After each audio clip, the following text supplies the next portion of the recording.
Bonjour, bonjour, bienvenue donc pour ce live comme tous les mardis. Alors c'est vrai que mardi passé, je n'ai pas fait de live parce que j'étais à l'étranger sans, voilà, sans bonne connexion, mais donc je reprends mes lives donc à partir d'aujourd'hui et ce jusque normalement la fin de l'année, donc tous les mardis à 13 heures. Et puis bien sûr, vous pouvez toujours m'écouter en replay et d'ailleurs pour ceux et celles qui m'écoutent en replay, soyez gentils, mettez-moi un petit hashtag replay en dessous de la vidéo si c'est le cas. C'est toujours sympa pour moi de savoir qui m'a voilà, écouté en replay.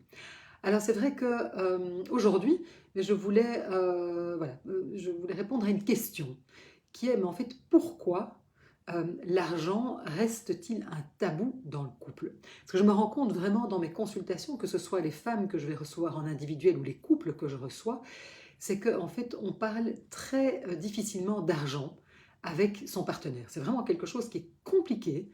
C'est compliqué encore et toujours, alors qu'aujourd'hui on pourrait se dire que voilà, on évolue, etc. Bien, ça reste très compliqué pour la majorité des femmes de parler d'argent dans son couple avec son partenaire. Souvent, ben voilà, on n'en parle pas ou ça se termine en dispute. Donc c'est vraiment quelque chose qui n'est pas facile du tout. D'ailleurs, je vais regarder si je suis bien en direct. Hop, et oui, c'est bien le cas. Et donc, c'est quelque chose qui reste extrêmement compliqué pour la plupart d'entre nous. Et d'ailleurs, il y a même une étude qui a été faite voilà, qui a été faite et qui montrait que 6 couples sur 10, c'est quand même beaucoup, hein, 6 couples sur 10 n'abordent jamais le sujet de l'argent. Donc, et même après, j'ai envie de dire 15 ans de vie commune ou 30 ans de vie commune, et une vie commune qui peut être riche, très, très agréable, très positive, eh bien, on n'en parle pas. Et on n'arrive pas à en parler de manière justement décomplexée, de façon saine au sein du couple. Alors, vous dites, mais au fond, évidemment, et le fait de ne pas en parler, évidemment, fait que ben, ça peut créer beaucoup d'angoisse. Et je pense d'ailleurs notamment ben, voilà, à une femme que j'accompagne et qui, de manière tout à fait légitime aujourd'hui, se rend compte qu'elle, voilà, pour toutes sortes de raisons tout à fait compréhensibles, surtout dans une situation de dépendance par rapport à son compagnon. Et en fait, ça la met vraiment dans une grosse situation de stress parce qu'il ne parle pas d'argent. Et elle se dit, mais au fond, si demain il devait être amené à disparaître avant moi, mais qu'est-ce qui va se passer? Comment je vais faire financièrement? Et c'est vrai que c'est angoissant et elle n'arrive pas à en parler. Alors justement, ben pourquoi? Pourquoi est-ce que ça reste un sujet tabou? Pourquoi c'est tellement compliqué pour nous en tant que femmes d'aborder ce sujet? Alors en fait, il y a, j'ai envie de dire, deux euh, raisons principales. Euh, En fait, si on ne parle pas d'argent en tant que femme avec notre partenaire, eh bien c'est parce que quelque part ça va à l'encontre de notre conception idéologique de l'amour romantique. Et je vais citer Caroline Anchaud, qui est une Suisse et qui est chercheuse et qui a fait beaucoup de recherches justement sur ce sujet hein, du couple, de l'argent, etc. Et en fait, qu'est-ce qu'elle dit? Elle dit en fait, quand on s'aime, on ne compte pas. L'amour conjugal se veut gratuit et désintéressé. Se montrer désintéressé est un moyen d'exprimer son amour, mais aussi sa confiance envers son partenaire.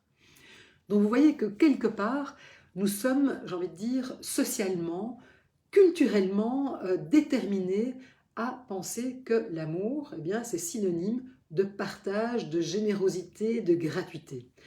Et dès lors qu'on va parler d'argent, eh bien, en fait, quelque part, on pourrait se montrer terriblement égoïste parce qu'on voudrait faire passer notre intérêt, nos intérêts avant l'amour. Donc, et quelque part, la deuxième chose, c'est que en voulant en parler, ça pourrait insinuer que quelque part, notre belle histoire d'amour pourrait avoir une fin. Et à ce sujet, c'est vrai que j'ai une petite anecdote. Justement, une femme m'expliquait en me disant, oui, enfin, alors qu'elle a un couple qui est vraiment qui fonctionne super bien, ils sont ensemble depuis 30 ans maintenant, tout va bien. Et puis elle me dit, oh là là, moi j'ai quand même un petit peu peur de l'avenir, etc. Je me dis, mon Dieu, je suis au courant de rien. S'il devait arriver quelque chose à mon mari, tu te rends compte? Enfin, mais pourquoi tu lui en parles pas? C'est légitime, c'est normal que tu te poses ces questions. Ah mais non, mais tu te rends compte, si je lui en parle, il va croire que je vais vouloir le quitter. Donc vous voyez comme tout ça est vraiment ancré en nous, alors qu'en fait, mais non, c'est tout à fait sain évidemment de vouloir en parler. Donc ça, c'est déjà donc première chose, ça va à l'encontre de notre idéal romantique. Deuxième chose, c'est que on constate en fait que, et on le voit vraiment dans toutes les études, et moi je le vois tous les jours dans mes consultations, c'est que les femmes, beaucoup plus que les hommes, ont du mal à assumer toutes ces questions d'argent, à en parler. Et pourquoi d'ailleurs on le voit, hein, que par exemple les femmes, et ça, vraiment ça n'a rien à voir avec notre degré d'éducation, si on travaille, on ne travaille pas, etc. Parce que même par exemple, des femmes qui travaillent, qui ont une très belle carrière, elles ont beaucoup plus de difficultés qu'un homme à demander par exemple une augmentation. C'est vraiment connu. Donc il y a même des workshops où on apprend aux femmes à comment négocier une augmentation de salaire, parce que c'est vraiment quelque chose de difficile pour elles. Et donc, en fait, qu'est-ce qui se passe? C'est qu'on a, en tant que femme, du mal justement à assumer toutes ces questions financières, ces questions d'argent, au nom de quoi? Parce qu'en fait, à cause de l'idéal féminin avec un grand F. C'est-à-dire qu'au nom de cet idéal, encore aujourd'hui, alors qu'on est quand même dans une société aujourd'hui qui se veut égalitaire, eh bien, on exige d'une femme, au nom de la féminité, hein, avec un grand, c'est qu'elle soit dans le don de soi, l'oubli de soi. Et même, il y avait une sociologue qui parlait, mais c'est même plus le don de soi, c'est le dû de soi. Et donc, on doit être vraiment, quelque part, on devrait être loin de toutes ces préoccupations qui sont purement vénales, capitalistes. Et une femme, elle est censée donner, se sacrifier, sans compter, sans calculer, et ni tenter de protéger ses intérêts. D'ailleurs, moi, je vois souvent, j'ai des femmes qui me disent, ah mais non, mais si je lui parle d'argent, il va penser que je suis vénale. Donc vous imaginez comme encore dans notre, dans notre inconscient, comme tout cela est fortement inscrit. Et c'est vrai qu'on voit bien avec la féminité, hein, c'est le don de soi, c'est le sacrifice, alors que la virilité, hein, le culte de la virilité, c'est d'être dans la puissance économique. Donc on voit encore comme on est encore malheureusement les produits, j'ai dit, de toutes ces représentations. Et donc c'est sûr qu'évidemment ces injonctions sexistes, elles sont très lourdes à porter. Et bien sûr qu'elles sont aussi très lourdes à porter pour les hommes, parce qu'ils peuvent parfois se sentir bloqués, hein, évidemment, dans leur épanouissement personnel. Et moi, je vois des hommes qui disent, moi, c'est difficile pour moi de me sentir en charge, quelque part, de la sécurité financière de la famille. Mais c'est aussi, et ça, il ne faut pas l'oublier, et c'est important qu'on garde bien ça en tête, c'est que ça représente un vrai danger pour nous, les femmes. Parce que pourquoi? Parce que ça nous maintient quelque part dans une situation d'ignorance et une situation de dépendance, et qui peut être extrêmement préjudiciable, justement, si on se retrouve confronté à un divorce. Il faut quand même savoir qu'aujourd'hui, un couple sur deux, malheureusement, se sépare, divorce. Et donc, ce n'est plus, je veux dire, qu'une probabilité, c'est quelque chose qui peut arriver à une femme sur deux. Et puis aussi en cas de veuvage, parce que beaucoup de femmes se trouvent très démunies le jour où elles sont veuves. Donc c'est pour ça que c'est vraiment important de pouvoir se décomplexer, de pouvoir prendre conscience de, voilà, de toutes ces injonctions, de tous ces clichés, de toutes ces représentations qui nous collent encore bien malgré nous à la peau, pour pouvoir se dire qu'en fait c'est important de pouvoir parler d'argent de manière décomplexée. Alors c'est sûr qu'on a aussi une part de responsabilité en tant que femme, parce que moi je le vois, et je suis la première d'ailleurs à avoir un petit peu fait ça, c'est qu'on est tellement parfois dans des rôles genrés. Et c'est vrai que moi, je me rends compte que, par exemple, dans mon mariage, j'ai eu tendance à laisser toutes ces choses financières, finalement, dans la responsabilité de mon mari. Moi, je prenais plutôt en charge, de manière encore très genrée, tout ce qui était plutôt la maison, les enfants, etc. Et donc, il est vraiment important que, d'abord, on se décomplexe par rapport à l'argent, hein, parce qu'il y a encore cette espèce de croyance que les filles sont nulles en maths. Alors, je suis désolée, mais pas du tout. Je veux dire, on sait tout à fait gérer un budget, donc il n'y a pas de raison qu'on ne puisse pas s'intéresser à ces choses-là. C'est vraiment important. Donc, c'est se décomplexer par rapport à l'argent, et puis de s'y intéresser. Parce que moi, je vois encore trop souvent de «Oh, ça m'ennuie, je n'ai pas envie, je lui laisse faire, c'est lui qui n'a qu'à s'y intéresser». Ben non, c'est de s'y intéresser, c'est de poser des questions, c'est de s'éduquer financièrement.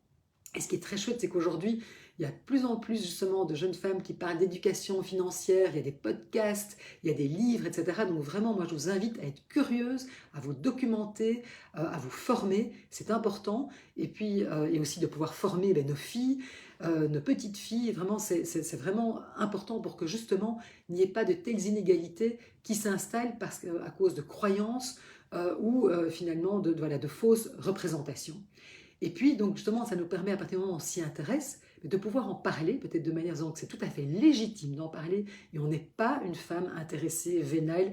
Non, c'est normal qu'on en parle, qu'on s'y intéresse, et c'est normal de pouvoir parler de ce qui nous préoccupe et de voir comment on peut mettre en place quelque chose, et puis surtout comment mettre en place peut-être plus d'égalité dans notre couple, et puis aussi de voir comment éventuellement s'il y a des inégalités qui s'inscrivent, parce que voilà, on sait bien qu'aujourd'hui, on reste malgré l'égalité des sexes dans une société qui est profondément inégalitaire et qui a encore plein de choses qui se mettent en place, qui créent des inégalités financières au sein du couple, et bien de voir comment éventuellement on peut les compenser.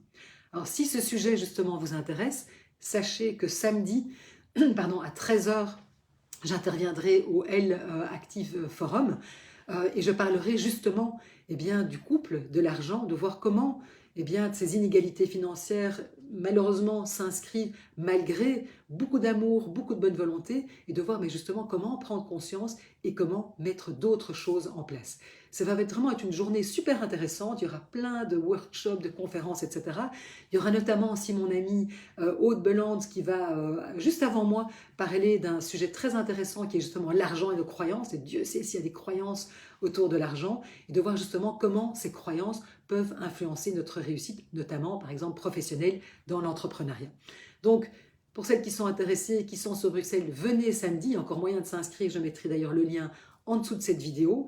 Et puis, voilà, j'ai vraiment envie de dire, intéressez-vous à ces questions d'argent et c'est tout à fait normal, c'est légitime, ne restez pas dans l'ignorance et non, vous n'êtes pas une femme vénale ou une femme égoïste ou intéressée si vous posez des questions et si vous voulez assurer votre sécurité financière.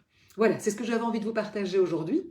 Merci. Si vous avez des remarques, des commentaires, des questions surtout, n'hésitez pas, mettez-les moi en dessous en petit commentaire, vous m'envoyez un message privé. Et puis pour celles et ceux qui m'écoutent en replay, merci de mettre un petit hashtag replay. Voilà, écoutez, je vous souhaite une très belle après-midi, malgré ce temps maussade, et je vous dis à la semaine prochaine. Au revoir.